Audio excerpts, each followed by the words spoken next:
Hello everybody, my name is Fervitu, and welcome to another indie horror game, the Dyer Expedition. And as usual, you can check out the game in the descriptions down below if you want to try this game for yourselves. Now, this game is a puzzle adventure horror game that is inspired by a Lovecraftian novel, H.P. Lovecraft's novel, At the Mountains of Madness. And I'm honestly can't wait to try it. So let's go ahead and check this demo out.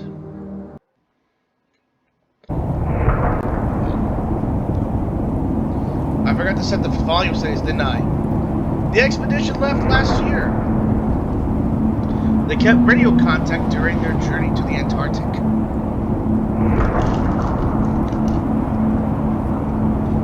Looks nice. There we go. That sounds better. This sounds a bit better. Okay. After they finally arrived, they set up base camp. They kept us to date with what they were working on, at least for some time. Let me guess, they disappeared. And I'm guessing I'm on an icebreaker ship, and I'm gonna be out here looking for them, aren't I?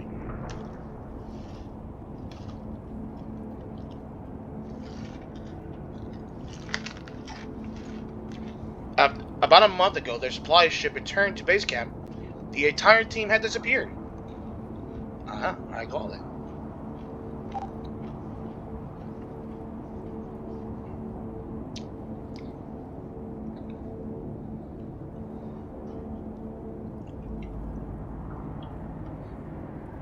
I'm loving the slow build-up. The university didn't want me to go. They said going to the Antarctic alone was practically suicide. I agree. But nevertheless, I said, fuck you guys, and I'm going ahead anyway. On a rowboat, nevertheless. Why can't we just put the ship near the Antarctic shore and just park it there? But I cannot resist the pull. Something draws me there.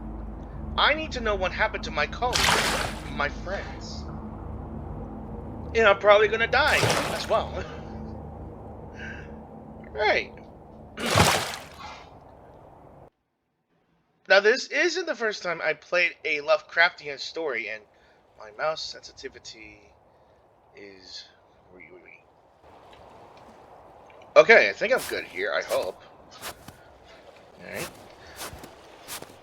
Oh, the first thing I just noticed right there is gravestones. Hey, can we pick up a shovel? Am I gonna be oh my god, I'm about to dig up graves. I don't know if I should be doing this. Oh well.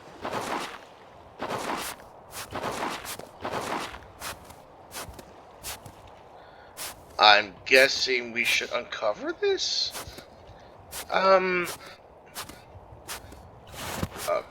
Thinking of snowing. Oh, look at that. Got some keys. And, well, looks like my shovel's usefulness has run out. Okay, we see a torch. Yeah, there we go. First sign, that's good enough. January 4th, 1931. W. Dyer. My name is William Dyer, and I'm a professor of geology at the Miskatonic University, Massachusetts. Our mission in the Antarctic is to conduct several geological surveys and, soil properties permitting, archaeological digs on parts of the continent that haven't been explored by previous expeditions. After several grueling weeks at sea aboard the Arkham, we have finally reached our destination. Following the unloading of the expedition's cargo, the ship is to make the return trip to bring further supplies. Aside from the usual reports on our surveys, I will keep a diary and instruct several key members of the team to do the same. Antarctica is, for all intents and purposes, a new scientific frontier.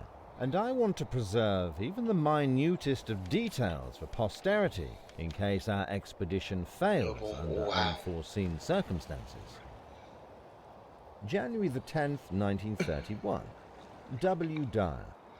We erected a rudimentary shack for the team with the supplies we brought. It should prove a better shelter than the number of tents we had to spend the last 6 nights in if we intend to stay for as long as we have planned, which is several weeks. The Arkham is scheduled to return in 14 days with supplies. January the 12th, 1931. W. Dyer. While we studied what lies within the cave, Mr. Gedney was able to erect the drilling apparatus and promptly excavated several fossils, mostly things like seaweeds and trilobites. These discoveries align with the strata they were found in, but they are of course exciting nonetheless. What is remarkable, though, is an enormous fossil that Mr. Gedney was able to unearth. It seems to be the imprint of a gigantic, hitherto unknown species of 5-sided starfish. Oh boy, we found something. So, yeah, I guess they found something in cave and they disappeared for so quite a time. Found dire notes here. And I'm guessing the situation inside the cave became a bit dire. No pun intended. We have a drill. So yeah, I think during these times there said that the Antarctic was a scientific discovery because we have no idea what is hidden beneath the ice and snow. I can run. Okay, found a couple of sleds here and there. And I'm going to assume the key is for this. Oh, definitely. I'm not sure if I should explore more of the camp. I can't because invisible barriers be damned.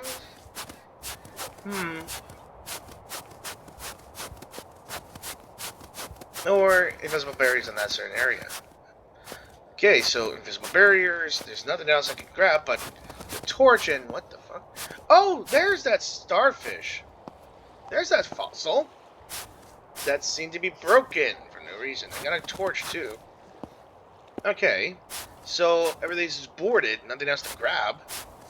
I don't think there's anything else to grab, but I think the only choice I got left is going inside the cave. To be honest, this is the first Lovecraftian type story I played. I mean, I tried playing Call of Cthulhu once, but I got confused. I turned on the torch.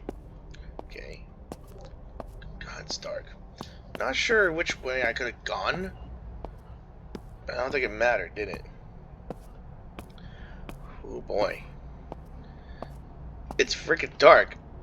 Even with my torch on, I don't think it's any help in with those. Alright, more notes and a strange object. And a glowing rock. A monolith! And a monolith. Oh boy. Let's read the notes and see if we can find out more. January the 11th, 1931. W. Dyer. After successfully establishing... Oh, I almost forgot. I really do like the fact that there is dialogue when you read notes. Sorry for the interruption. It's kind of interesting.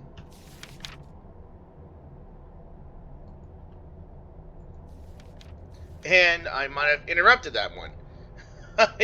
I'm sorry. I'm sorry. If you guys wanted to pause the video and read these, be my guest because I'm idiot and I might have interrupted the dialogue. Okay, I think I'm good. So, strange object.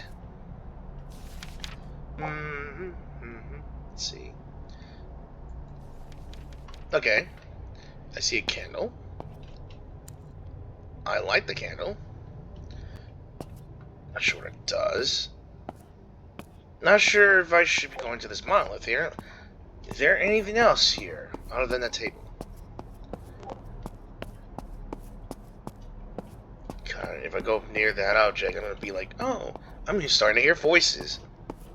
Let me guess. This monolith is a key, a door, and this is the key. And it's a starfish. And that is a starfish with one eye.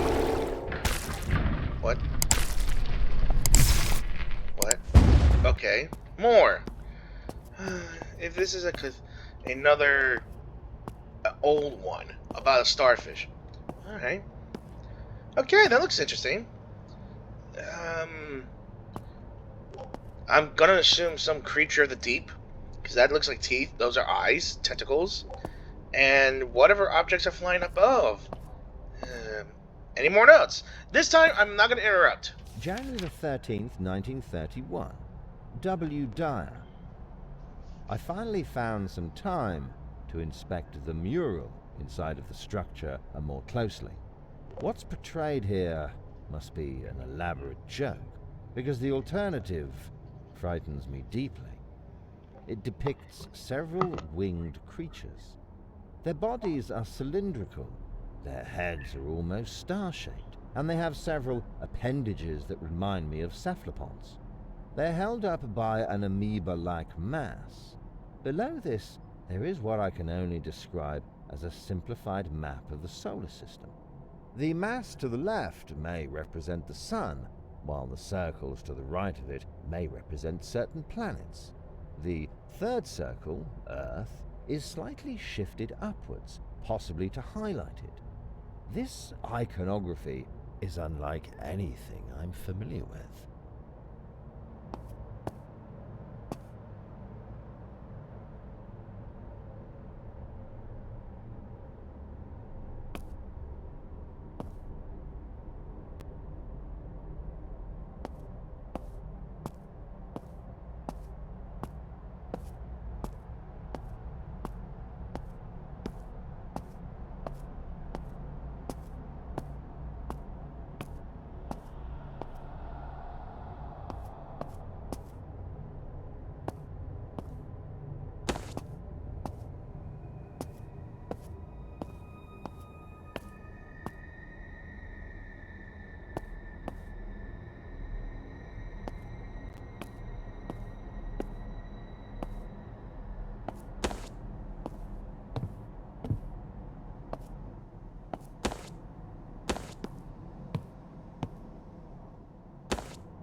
I also realized that I left my mic off for a few minutes.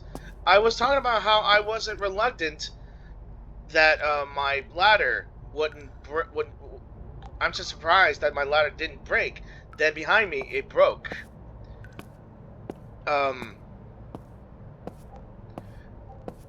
Just speaking here. God, the place was dark enough and deep enough. Okay, so we got three ways now. This one's blocked off or caved in. This one's got scrolls or power, I think. Okay, we got a pillar. I don't want to push a button yet. Not sure what that stuff is. I'm guessing something goes in there. Oh, there's gotta be a pattern to this. Okay. I think it's gotta be in a certain order? It does have to be in certain order. Alright. Here? Nope. This is gonna be taking a while. I might as well figure this out.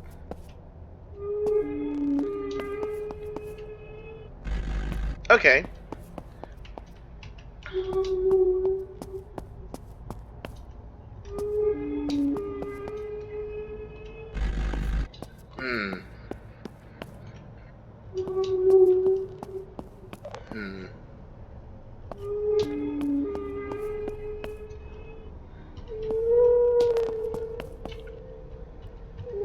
Whale sounds.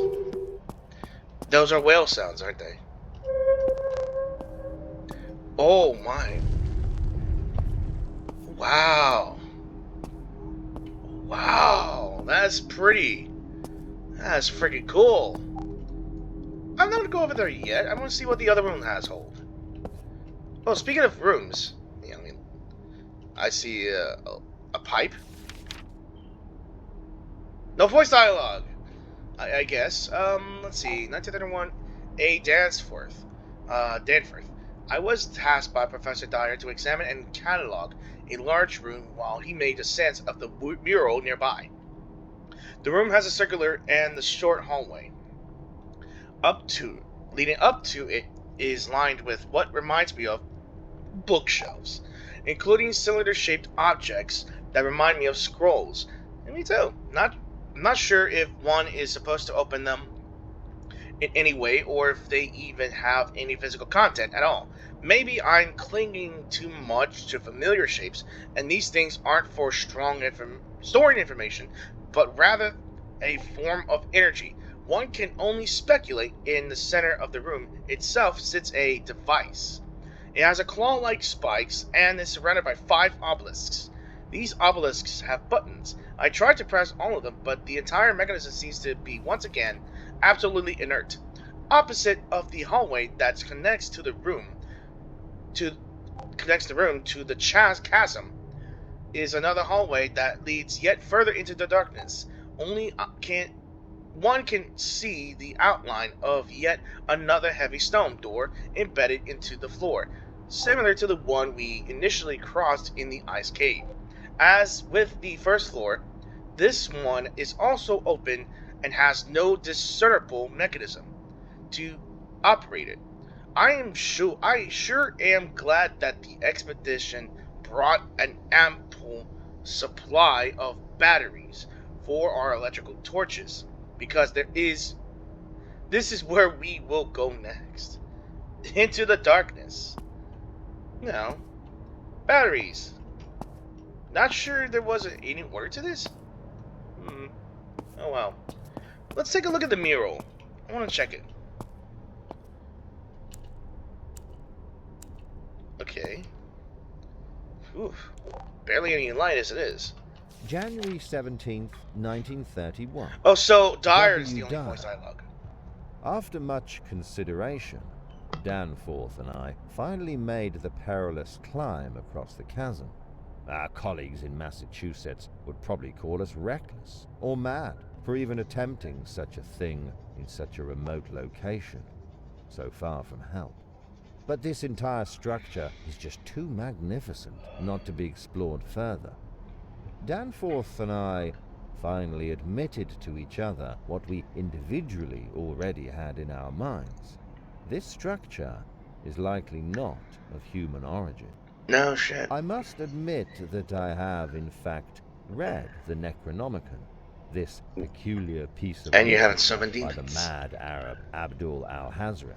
And no demons showed Up up. until this expedition, I thought it to be nothing more than the deranged musings of a madman with no further significance. Upon inspecting this new mural, and the first one we discovered, these texts don't seem very mad after all. The Necronomicon Why are you still reading it? tells of creatures whose description is eerily similar to the ones depicted so far. Elder things, it calls them. And if the Necronomicon is to be believed further, these elder things are not merely observers of life on Earth, but its very origin. I cannot express how much this realization now weighs on Danforth and me. But we will have to keep quiet, lest we put the morale of the team and therefore the success of this expedition in jeopardy. The mural at hand, and the corresponding passages of the Necronomicon, tells of the arrival of this ancient species when Earth was but a barren rock. They seemed to be able to traverse the vastness of space using their wings. After their planet of origin was somehow destroyed or faced some other kind of calamity that must have made it uninhabitable. And possibly those beings are probably going to colonize Earth and probably make our world very uninhabitable. Okay, so, well, if we had a ladder, we could have crossed this easily.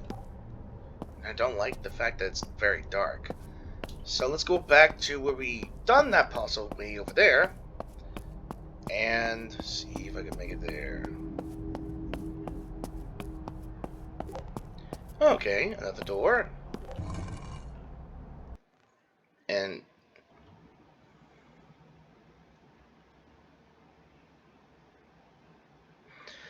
damn you, loading screen. Okay, then that's about it. Alright. And that was it. That was wow, that's pretty good. Alright. So that was Dyer Expedition, everyone. I honestly quite enjoyed that demo, and I honestly can't wait to try out more. To try the full game when it comes out. And yeah. So far, I liked the story, the build-up of the beginning, and the puzzles, they're gonna be probably some more complicated puzzles in the near future. I like to see what this whole thing is gonna end. So, thank you all for watching the video, and I hope you enjoyed it. If you did enjoy it, please consider clicking the like button, or don't, or click the dislike. Alright, and just remember to, again, subscribe to my channel if you want to see more of my videos and other my content. And if you want to be notified when I make the video and it comes out and it's uploaded, the notification bell is just to the click away. I know I'm saying the wrong things. And I hope you give this game a try. And I'm honestly very excited. So, as always, thank you all for watching, and I hope to see you guys in a new video. Peace out.